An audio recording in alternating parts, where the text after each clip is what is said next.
बिस्मिल्लाहिर्रहमानिर्रहीम। अस्सलाम वालेकुम। बाबर रहमान। ख़वातीन और हज़रात, दोस्तों ने कहा कि मौजूदा मुल्की सूरत हाल पे बात करूं, इलेक्शंस 2024 पे बात करूं।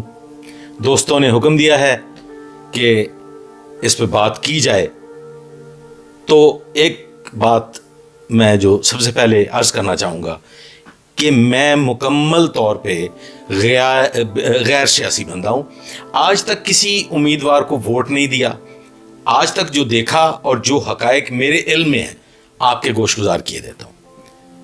देखें, मेरे इल्म में ये बात है कि मैंने अपनी होश में देखा कि पाकिस्तान में अव्वलीन सतह पर वोट बरादरी सिस्टम के तहत दिया जाता था। घर का बुजुर्ग फैसला करता था कि वोट किस उम्मीदवार को देना है। फिर उसके बाद ये देखा कि वोट फ़रोख्त होना शुरू हुए और बादज़ां इलाकाई असर व रसूख भी वोटों पे असरअंदाज होता है। और गुज़श्ता 10 साल में मैंने देखा कि सपोर्टर और वोटर बहुत तल्ख हो गए। उम्मीदवार को लेके ख़ानदानी दुश्मनियाँ शुरू हो गई और फिर एक बदनुमा कल्चर ने जन्म लिया। गाली गलोच, किरदार कशी और इस तरह की सूरत हाल जो है वो सामने आई। वीडियो ऑडियो लीक्स जो है उसकी भरमार हो गई। सियासत में गंद ही गंद दिखाई देने लगा। आज के हालात यकसर बदल चुके हैं। वोटर बहुत सियाना हो गया है और अब वोटर को काबू करना मुश्किल बात है। देखने में आया कि वोटर जो है वो हर आने वाले को खंदा पेशानी से मिल रहा है और उसे वोट की यकीन दहानी भी करा रहा है, लेकिन हालात इसके बरक्स हैं। मैंने इस सिलसिला में एक मुख्तसर सा सर्वे किया। मेरे मुताबिक वोटर अब अपनी सोच किसी को बताने के लिए तैयार नहीं है और सपोर्टर की राय से इलेक्शन के नताइज का अंदाज़ा नहीं लगाया जा सकता। मौजूदा हालात में सिर्फ सपोर्टर ही खुलकर बात करता है, जबकि वोटर जो है वो मुकम्मल तौर पे खामोश है और वो कोई बात करने के लिए तैयार नहीं है। सियासी मैदान सज चुका है, इलेक्शंस करीब आ चुके हैं और देखने में आया है कि कॉर्नर मीटिंग्स, जलसे, बड़ी गहमा गहमी और जो उम्मीदवार हैं उनके जो दफातर हैं वहाँ पे भी खासा रश देखने को मिल रहा है, लेकिन हाले पता कुछ भी नहीं। दूसरी जानिब मिस्टर हैंडसम जो हैं उनको सज़ाएं हो गई हैं और मिसेस हैंडसम को भी सज़ा सुना दी गई है। देखिए, अंदरूनी हालात जो हैं उन पे मैं गुफ्तगू करने से परहेज़ ही करता हूँ, क्योंकि मैं बोलूँगा तो बोलोगे कि बोलता है।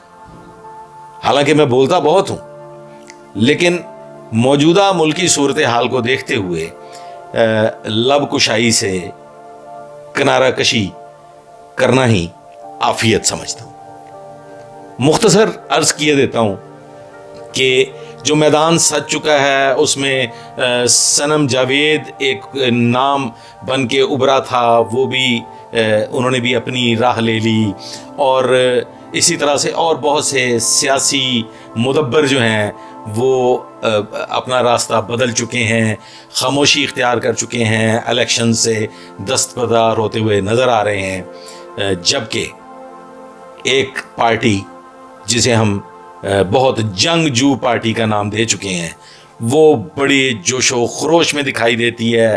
कीबोर्ड वॉरियर्स जो हैं वो सोशल मीडिया पे बड़े सरगर्म दिखाई देते हैं, लेकिन ख़वातीन व हज़रात, सोशल मीडिया इलेक्शन नहीं है। सोशल मीडिया पर वोटर नहीं बल्कि कीबोर्ड वॉरियर्स मौजूद हैं। जो जमात बरसरे इक़्तिदार आती हुई दिखाई दे रही है उसमें भी हालात काफ़ी अजीब व गरीब दिखाई दे रहे हैं। जो हमारी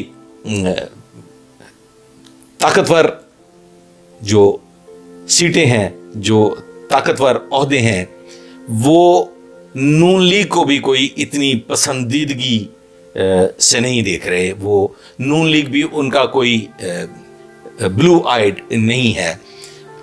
लिहाजा आइंदा आने वाले इलेक्शंस से ज़्यादा इम्पोर्टेंट है मुल्क की सालमियत, सरहदों की हिफाजत और मुल्क में मौजूदा जो दहशतगर्दी की लहर है उसका मुकाबला करना।